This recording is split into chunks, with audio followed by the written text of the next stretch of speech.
সাকাতুর রব্বি ফি সাকাতিল ওয়ালিদাইন, আম্মা আব্বার সন্তুষ্টিতে আমার আল্লাহ অসন্তুষ্ট হয়ে যায়। সন্তানের দয়েরা অনেকে ওই মা বাবাকে অসন্তুষ্ট করে হয়তো মাহফিলে বসেছে। আমি আপনাদের সবাইকে বলবো, আল্লাহর নবী আরেক জায়গায় বলেছেন, রাদার রব্বি ফি রিদাল ওয়ালিদাইন, আম্মা আব্বার সন্তুষ্টিতে আমার আল্লাহ তাআলা সন্তুষ্ট হয়ে যায়। আপনি আপনার মা বাবাকে সন্তুষ্ট করা ছাড়া এই ওয়াজ না, পুরো জয়পুরহাট রাজশাহী বিভাগে যদি সবচাইতে বড় আলেম এনে ওয়াজ করা আর মা বাবার মনে কষ্ট দেয়, এই ওয়াজ দিয়া কোনো লাভ হবে না, কোনো লাভ হবে না। এই জন্য কেউ যদি এই মা বাপকে ধমক দিয়ে থাকো, মা বাপকে বাপ না দিয়ে থাকো, আম্মা বাপকে জুদা করে থাকো, আলাদা করে থাকো, বউয়ের কথা শুনে মা বাবার সঙ্গে মন্দ ব্যবহার করে থাকো, দাও যুবক ভাই তোমার পাও আমার সামনে দাও, আমি আমার জিহ্বা দিয়ে তোমার পাটা আমি মুছা দিব, তোমার পাটা পরিষ্কার করে দিব, তবুও ওয়াদা করবা কোনদিন ওই মা বাবার মনে কষ্ট দিবা না।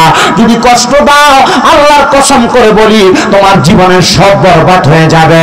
আমি জানি না আজকের মাহফিল কবুল হবে কি হবে না, তবে একটা গ্যারান্টি দিয়ে যাই, যখন আগামী কালকে শুনবে এলাকার যুবকেরা তাদের বাবার পায়ের মধ্যে ধরে মাপ চাইছে, মায়ের পায়ের মধ্যে ধরে মাপ চাইছে, আর কোন মুরব্বী বাবা দোকানে বলতেছে, হ্যাঁ হুজুর আপনার ওয়াজ শুনে আমার সন্তান বাড়িতে গিয়ে আমার পায়ে ধরে মাপ চাইছে, মনে করবেন মাহফিল আল্লাহর দরবারে কবুল হয়ে গেছে। অনেকে চিন্তা করে, হুজুর আমি কেন মাপ চাইবো, আমি তো আমার মা বাবার সাথে অন্যায় করি নাই, আমিও কি আমার মা বাবার পায়ে ধরে মাপ চাইবো নাকি? হুজুর আমি তো দুই ঈদের সময় মা বাবার পা ছুঁয়ে সালামি করি না, আমি মাপ চাইবো তো দূরের কথা। আরে মাপ চাওয়া নাই, আল্লাহর নবীজির হাদিস শরীফ পড়ে পড়ে দেখলাম নবী আমার বলতেছে, শুধু মাপ চাওয়া না, মাঝে মাঝে যদি সুযোগ পাও আম্মা আব্বার কদমের মধ্যে চুমা দেওয়া জায়েজ আছে, চুমা দেওয়া। আপনি কোনোদিন চুমা দিছেন কিনা জানি না, তবে আমি শামীম রেজার আপনাদের দোয়ার বরকতে কুমিল্লাতে 6টা মাদ্রাসা, আমি এই সম্মানের যোগ্য না, মাহফিলে প্রধান বক্তা হওয়ার যোগ্য না। আমি মাদ্রাসায় যখন 6-7 এর ক্লাসের মধ্যে পড়ালেখা করি, ওয়াজে শোনার পরে আমার ঘুমন্ত মা বাবার কদমের মধ্যে চুমা দেওয়ার পর থেকে আল্লাহ তাআলা আমার সম্মান, আমার ইজ্জত, আমার মর্যাদা বাড়িয়ে দিয়েছেন। সন্তানের দল আল্লাহর নবী রাহমাতুল লিল আলামিন নবী যখন মক্কা থেকে হিজরত করে মদিনাতে চলে এসেছেন, সাহাবায়ে কেরাম বলেছেন, নবীজি আপনি যখনই মক্কায় যান আমাদেরকে আপনার সঙ্গী বানিয়ে মক্কায় নিয়ে যাবেন। কারার জন্য গেছে তো পাশে ছোট একটা ভাঙ্গা ঘর টিনের, আর এর পাশে একটা 10 তলা বিল্ডিং। ভাঙ্গা টিনের ঘরের সামনে যায় বলতেছে, আল্লাহর রাস্তায় আমাকে ভিক্ষা দেন। টিনের ঘরের মালিক এসে তারা 5 টাকা ভিক্ষা দিছে, দোয়া করছে, আল্লাহ যে আমার 5 টাকা ভিক্ষা দিছে তুমি তার লাখ লাখ টাকার মালিক বানাও। ও খুব খুশি হয়েছে। তো পাশে যে 10 তলা বিল্ডিং, এ 10 তলার সামনে যায় বলতেছে, আল্লাহর রাস্তায় ভিক্ষা দেন। 10 তলার মালিক বের হয়ে এসে 5 টাকায় ভিক্ষা দিছে। এ দোয়া করছে, আল্লাহ যে আমাকে 5টা টাকা ভিক্ষা দিছে তুমি তার লাখ লাখ টাকার মালিক বানাও। বাড়ির মালিক ধমক দেয়, ফকির জি কি বলেন? হ্যাঁ আমার এত বড় বাড়ি দেখো নাই তুমি? হ্যাঁ দেখছি তো, 10 তলা বাড়ি, লাখ লাখ টাকা দোয়া করলা, 10 তলা বাড়ি কি লাখ টাকার মালিক বানায়? কোটি টাকার মালিক বানায়। তাহলে তুমি আমার জন্য লাখ লাখ টাকা দোয়া করলা, দোয়া তো প্রমোশন হবে না, ডিমোশন হয়ে যাবে। হ্যাঁ ঠিক বলছেন, আপনি যেমন টাকা দিছেন তেমন দোয়া করছি। আপনার পাশের বাড়িওয়ালায় 5 টাকা দেওয়াতে আমি লাখ টাকার দোয়া করছি। এ ভয়ে পকেট থেকে 500 টাকার নোট বাইর করে দিয়ে দিছে। বলছি না না তুমি আমার দোয়া বাড়াই করো, যেন দোয়াতে প্রমোশন হয়। তো সিদ্ধান্ত আপনাদের। আমি আপনাদেরকে সালাম দিয়েছি, আপনারা আস্তে আওয়াজ দিয়েছেন, আপনাদের আওয়াজ অনুযায়ী ওয়াজ হবে। আবারও সালাম দেওয়ার একটা সুযোগ দিতেছি, আপনাদের জবাবের আওয়াজ দেখবো ইনশাআল্লাহ। আসসালামু আলাইকুম ওয়া রাহমাতুল্লাহি ওয়া বারাকাতুহু। আসসালাতু ওয়াসসালামু আলাইকা ইয়া রাসূলুল্লাহ,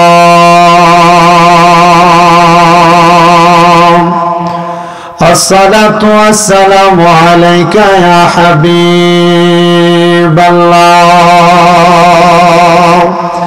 আসসালাতু ওয়াসসালামু আলাইকা ইয়া শাফিআল মুযনিবিন, আসসালাতু ওয়াসসালামু আলাইকা ইয়া রাহমাতুল লিল আলামিন,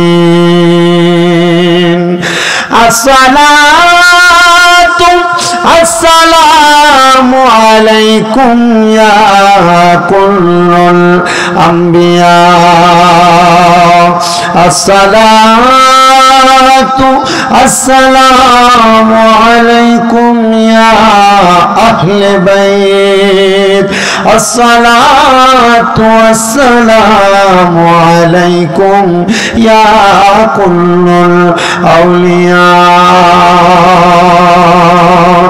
الحمد لوليه والصلاة على نبيه والفضل والعدل والفضل والنجم بالجزام بوحدته بكبريائه بسلطان وبإتقان وبإيمان وبيان في فرقان وحده لا شريك له ولا نظير له ولا مثل له ولا مثال له أجمل أنول له ونشهد أن سيدنا إيماننا وخطوتنا وسنادنا محمد رسول الله صلى الله عليه وسلم الذي أرسله بالحق بشيرا ونذيرا وداعيا إلى الله بإذنه وسراجا وقمرا منيرا একটা জবান বন্ধ রাখবেন না সবাই জবান খুলে মার শুনে পড়েন আল্লাহু আকবার হে আমার এই জয়পুর হাটের কালাইয়ের অন্তর্গত দক্ষিণ ভাবকে জামে মসজিদ এলাকার উদ্যোগে এত সুন্দর করে ৫তম বিরাট ইসলামী জলসার ভাই বাবারা বন্ধুরা পর্দার অন্তরালের আমার মা বোনেরা আপনারা যারা যারা মাইকের আওয়াজ শুনতেছেন আপনারা কেউ জবানটা বন্ধ রাখবেন না মা বোনেরা মনে মনে উত্তর দিবেন আর আপনারা জবানটা ছেড়ে দিয়ে বলবেন আমরা যদি আল্লাহকে আল্লাহ বলে ডাক দেই আমাদের লাভ আছে না নাই মোহাব্বতের আওয়াজে বলেন লাভ আছে না নাই কিন্তু আমি দেখলাম আপনারা কেউ আস্তে বলেন কেউ জোরে বলেন কিন্তু আমার আল্লাহ তাআলা ঘোষণা করতেছে ওয়াশকুরু নি'মাতাল্লাহি আলাইহিম ইন কুনতুম ইয়াহু তা'বুদুন আল্লাহ বলে বান্দা তোমরা আমি আল্লাহর নিয়ামতের শুকরিয়া আদায় করো যদি তোমরা আমি আল্লাহর ইবাদত করো হে আমার বাপকির বাবারা আপনারা বলেন নামাজ রোজা হজ যাকাত দান সদকা যত রকমের ইবাদত এই সব ইবাদত করি আমরা কার জন্য তাহলে ডান হাত তুলে ওই আল্লাহকে ডাকবেন আল্লাহ মুহাব্বতের আওয়াজে ডাকবেন আল্লাহ দুইটা হাত তুলে পড়েন ইয়া রাসূলুল্লাহ উচ্চ কণ্ঠে পড়েন ইয়া বলি আল্লাহ বন্ধুরা রে আমার ও নবীর উম্মতের দলেরা আশিক রাসূল ভাই বাবারা আল্লাহর বান্দা রাসূলে পাকের উম্মতেরা যেহেতু জবানের মালিক আল্লাহ আল্লাহর দেওয়া জবান নিয়ে আমরা জান্নাতের বাগানে বৈশা আমার আল্লাহ তাআলার প্রশংসা করব সাহাবায়ে কেরাম ডাক দিয়ে বলে ইয়া রাসূলুল্লাহ নবী গো ও দয়ার নবী মায়ার নবীজি আপনার কাছে জানতে চাই আপনি নবী বলেন না কেমনে গো আল্লাহ তাআলার প্রশংসা করা যায় আমার নবী বলে দুইটা মাধ্যমে এক নাম্বার বি তেলাওয়াতিল কোরআন আল্লাহর কোরআনের তেলাওয়াতের মাধ্যমে দুই নাম্বার বিনা ইবাদত আল্লাহ তাআলার ইবাদতের মাধ্যমে আসেন এক নাম্বার যেটা আল্লাহ তাআলার কোরআনের তেলাওয়াত এটার মাধ্যমে আমাদের জীবনের গুনাহগুলো মাফ করানোর জন্য আমরা আল্লাহ তাআলার ইবাদতের অন্তর্ভুক্ত হওয়ার জন্য মুহাব্বতে আল্লাহ তাআলার কোরআনের তেলাওয়াত করিয়া পড়িয়া ও যবিল্লাহি মিনাশ শাইতানির রাজিম বিসমিল্লাহির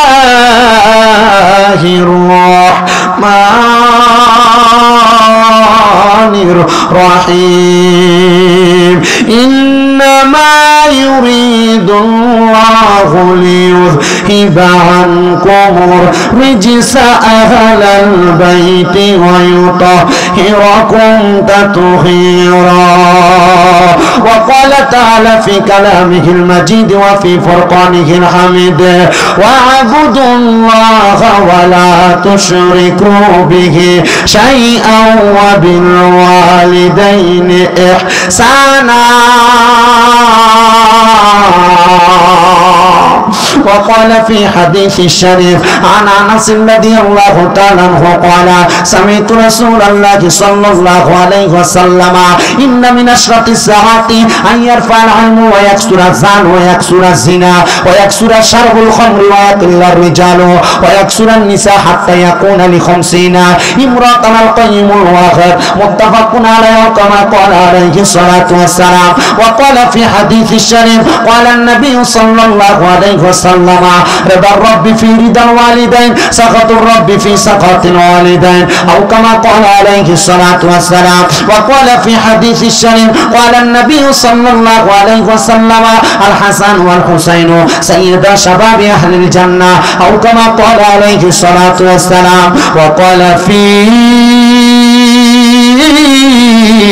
شان حبيبه ومحبوبه ومعشوقه مخبرا وآمرا إن الله وملائكته يصلون على النبي يا أيها الذين آمنوا صلوا عليه وسلموا تسليما. اللهم صل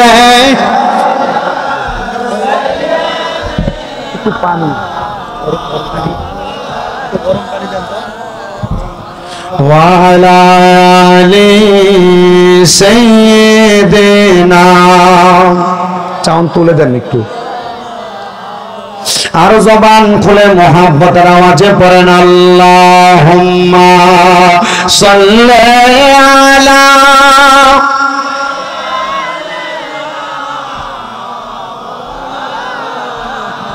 মারহাবা মোহাব্বত নিয়ে পড়তেছে ওয়ালা আলি পানিও দেন নবী গো আপনার ভালোবাসায় জীবনের গুনাহ ঝরে যায়। নবী গো আপনার ভালোবাসায় ওয়াইসাল করনি জুব্বা পায়। আল্লাহুম্মা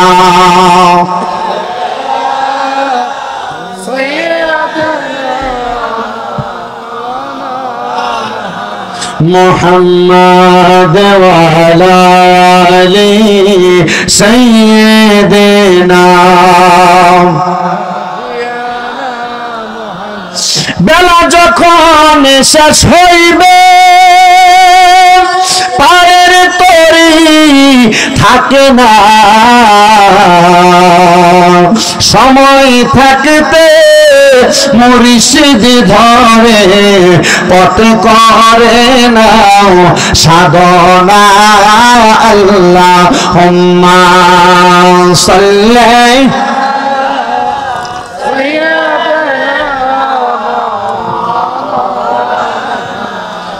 মুহাম্মদ ওয়া আলা আলি সাইয়্যিদিনা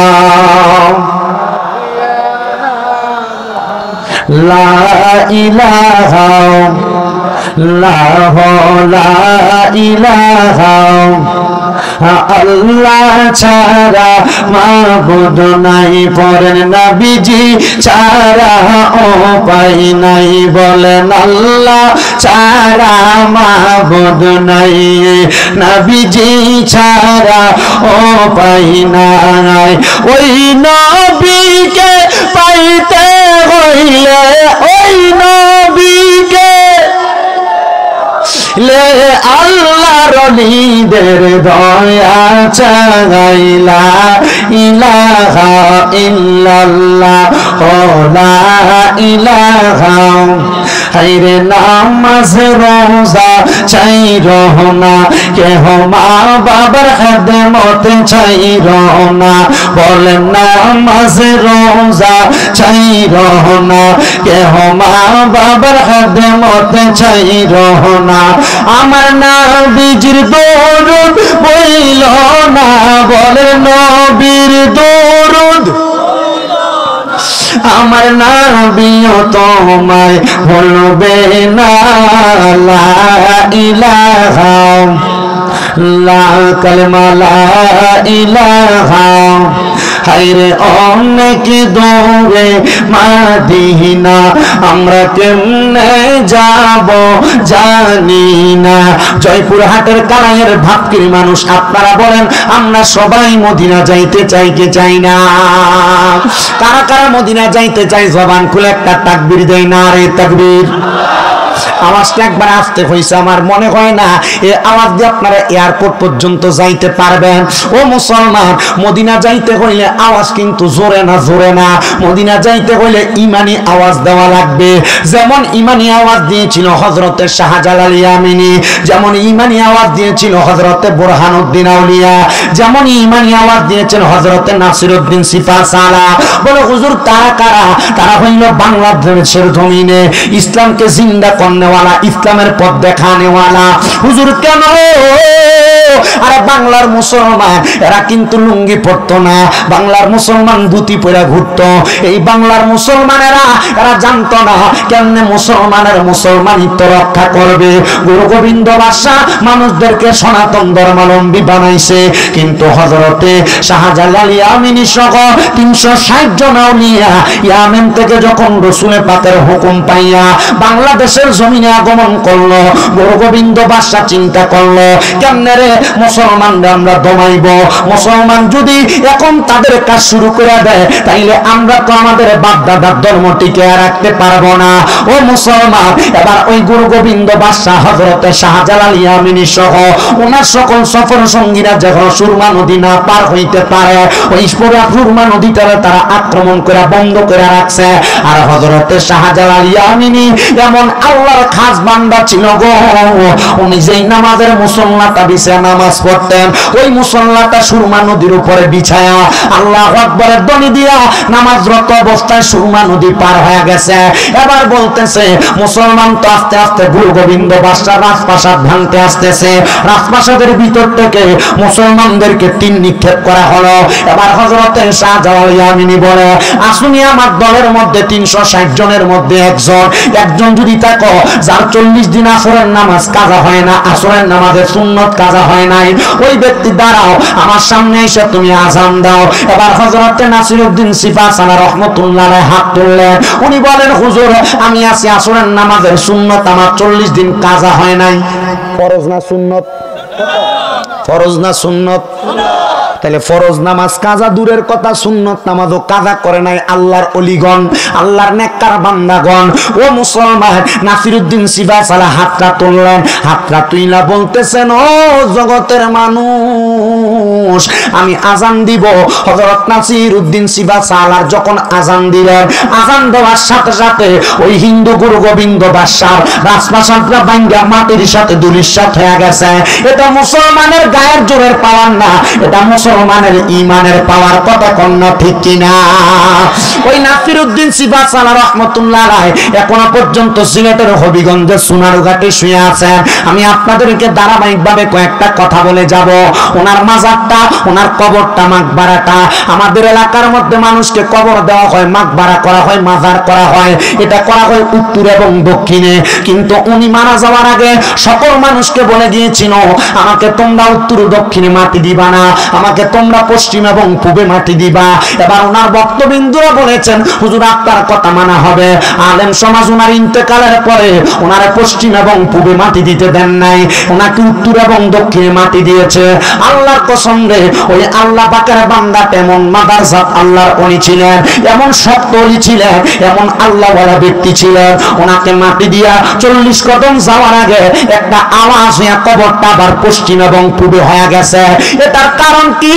এটার কারণ কিন্তু দুনিয়ার কোনো টাকার পাওয়ার না, এটার কারণ কিন্তু দুনিয়ার কোনো ক্ষমতার পাওয়ার না। এটার কারণ হইল এই বান্দা দুনিয়ার টাকা পয়সার ক্ষমতা অর্জন করে নাই, এই বান্দা আল্লাহর ইবাদত কইরা আল্লাহ তাআলার পক্ষ থেকে গোপনীয় পাওয়ার অর্জন করেছে। কথা বলেন ঠিক কিনা? এই জন্য আমাদেরকে ইবাদতের মাধ্যমে এমন গোপন পাওয়ার অর্জন করা লাগবে। আমি আপনাদেরকে বলেছিলাম মক্কা মদিনা যাইতে চান কিনা? আপনারা বললেন হুজুর চাই, কিন্তু তাকবীরের আওয়াজ আসতে আমার দিকে তাকান। আমার মাথার চুলগুলা লম্বা ছিল, মাত্র 2.5-3 মাসে আমি মক্কা মদিনা থেকে আসছি। মক্কা যাওয়া হজ করার আগে আমি মদিনা শরীফ নবীর রওজা মুবারকে সালাম দিয়েছি। আমার লম্বা চুলগুলা নিয়ে আমি রাসূল পাকের রওজা মুবারকের সামনে দাঁড়ায় বললাম, ইয়া রাসূলুল্লাহ, নবী গো, আপনি নবীর সুন্নাত আমি আমার মাথায় রাখলাম গো নবী। এখন তো হজ করার কারণে আমার চুলগুলা কাটা লাগবে। 5 ওয়াক্ত নামাজের পরে একটানা 7 দিন আমি আমার রাসূল পাকের রওজা মুবারকে সালাম দিয়েছি। সালাম দেওয়ার পরে আমি আমার রাসূল পাকের রওজার সামনে দাঁড়ায় দাঁড়ায় বলছি, ইয়া রাসূলুল্লাহ, নবীজি, মায়ার নবী, আমার জীবনে বড় একটা শখ ছিল আপনি নবীর রওজা মুবারক দেখব। আমি জানি না এত তাড়াতাড়ি আমার মনের আশাটা পূরণ হয়ে যাবে। নবীজি, আপনার রওজা মুবারক দেখে এখন আমার মনে আরেকটা আশা জন্মাইছে। নবী গো, আপনার রওজা মুবারক দেখতে এত সুন্দর, না জানি আপনি রহমতের নবী দেখতে কত সুন্দর। মরণের আগে আপনি নবীজি ঘুমের ঘরে একবার আমার স্বপ্ন দেখা দিবেননি। এই কথাটা বইলা আমি আমার রাসূল পাকের রওজার সামনে দাঁড়িয়ে দাঁড়িয়ে কান্না করেছি আর বলেছি, নবী, বাংলাদেশের ওয়াজ মাহফিলে যায়া কত মানুষদেরকে নিয়ে আপনি নবীর উপরে দুরূদ শরীফ আদায় করি, সালাতু সালাম আদায় করি, কিন্তু এই মানুষগুলা মক্কা মদিনা আসতে চায়, অনেকে টাকার জন্য আসতে পারে না। নবীজি, আমার আল্লাহ তাআলা যেন তাদেরকে মরণের আগে একবার মক্কা মদিনা কবুল করে। আমি একই দোয়া আল্লাহর কাবা ঘরের গিলাফটা ধরে ধরে করেছি। আল্লাহ, কত মানুষ মক্কায় আসতে চায়, টাকা পয়সার জন্য আসতে পারে না। হে আমার বাপকির বাবারা, হে জয়পুরহাটের বাবারা, জানেননি গো, আপনাদের জয়পুরহাটের মসজিদের ভিতরে 1 ওয়াক্ত নামাজ পড়লে 1 ওয়াক্তের সওয়াব পাবেন, কিন্তু মদিনা শরীফের মধ্যে 1 ওয়াক্ত নামাজ পড়লে 50,000 ওয়াক্তের সওয়াব পাবেন। বাপকির মসজিদের ভিতরে 1 ওয়াক্ত নামাজ পড়লে 1 ওয়াক্তের সওয়াব পাবেন। মক্কা শরীফের কালো গিলাপের দিকে তাকায়া তাকায়া 1 ওয়াক্ত নামাজ পড়লে 1 লক্ষ ওয়াক্তের সওয়াব পাবেন। আপনার কাছে 2-3 লাখ টাকা হইলে আপনি ক্ষেতের মধ্যে, জমির মধ্যে কিছু জমি কিনা রাইখা দেন, ব্যাংকের মধ্যে আপনি ব্যালেন্সটা বাড়ায় রাইখা দেন। আমি বলবো, না না না, আপনার সন্তান সন্ততি আত্মীয় স্বজনকে আপনি জায়গা জমি টাকা পয়সা দিয়ে যাবেন, আর আপনার মরার পরে টাকা পয়সা গুলো আপনার কবরে দিবে না। এই টাকা পয়সা গুলা কাজে লাগাইবেন, মনে মনে নিয়ত করবেন মক্কা মদিনা যাবেন। অনেক যুবকেরা, অনেক মুরব্বী বাবারা, অনেক মা বোনেরা কক্সবাজার ট্যুর দেওয়ার জন্য 10-15 হাজার টাকা বাজেট করে। আমি বলবো, না না না, যদি কোনো জায়গায় যাইতে হয় মক্কায় যাইবা, মদিনায় যাইবা। আমার নবী বলেছে, মান যারা কবরি ওয়াজাবাত লাহু শাফাআতি ইয়াউমাল কিয়ামা। উম্মতের দলেরা, যেই ব্যক্তি আমি নবীর রওজা মুবারক একবার জিয়ারত করলো, তার জন্য সুপারিশ করা আমি নবীর জন্য ওয়াজিব হয়ে যায়। নবীজির রওজাতে সালাম দিলে নবী যদি তোমার মরার পরে কবরের মধ্যে তোমার জন্য সুপারিশ করে, নবীর সুপারিশ কোনোদিন আমার আল্লাহ তাআলা ফেরত দিবেন না। ও বন্ধুরা, যে মদিনা গেলে এত মজা, এত আরাম, এত সওয়াব পাওয়া যায়, কারা কারা ওই মদিনা যাইতে চান? ডান হাত তুলে আমার আল্লাহকে দেখা দেন। আল্লাহ যেন কবুল করে, জোরে পড়েন আমিন। আমিনের আওয়াজ আসতে আরো জোরে কোন আমিন। তাহলে মদিনা যদি যাইতে চান জবান খুলে জোরে জোরে পড়েন, ওরে দয়াল আল্লাহ দয়া করেন, দয়াল আল্লাহ, রেল নসিব করে মদিনা লা ইলাহা লা ইলাহা লা ইলাহা ইল্লাল্লাহ মুহাম্মাদুর রাসূলুল্লাহ সাল্লাল্লাহু আলাইহি ওয়াসাল্লাম। জবান খুলে মুহাব্বতের আওয়াজে পড়ি আলহামদুলিল্লাহ। মুআজ্জিজ সদর মুহতারাম, জয়পুরহাট জেলার অন্তর্গত কালাই দক্ষিণ ভাবকি জামে মসজিদের উদ্যোগে ৫তম বিরাট ইসলামী জলসার সম্মানিত সভাপতি হাফেজ মাওলানা মোহাম্মদ সাইফুল ইসলাম সাহেব, সম্মানিত সহসভাপতি মোহাম্মদ রবিউল ইসলাম সাহেব, মাহফিলের যিনি সম্মানিত প্রধান অতিথি, আপনাদের জয়পুরহাট ২ নং আসনের যিনি সাবেক সংসদ সদস্য ইঞ্জিনিয়ার গোলাম মোস্তফা সাহেব, উনি আমার পূর্বে মূল্যবান কথাগুলো আপনাদেরকে বলেছেন। মাহফিলের জন্য উনি ১০,০০০ টাকা হাদিয়া স্বরূপ প্রেরণ করেছেন। আল্লাহ যেন ওনাদের সবাইকে কবুল করেন, সবাই বলেন আমিন। আজকের মাহফিলে মূল্যবান তকরির করেছেন আমার পূর্বে আমার কলিজার ভাই মাওলানা মোহাম্মদ আইয়ুব আলী আনসারি সাহেব, আপনাদেরই কৃতি সন্তান।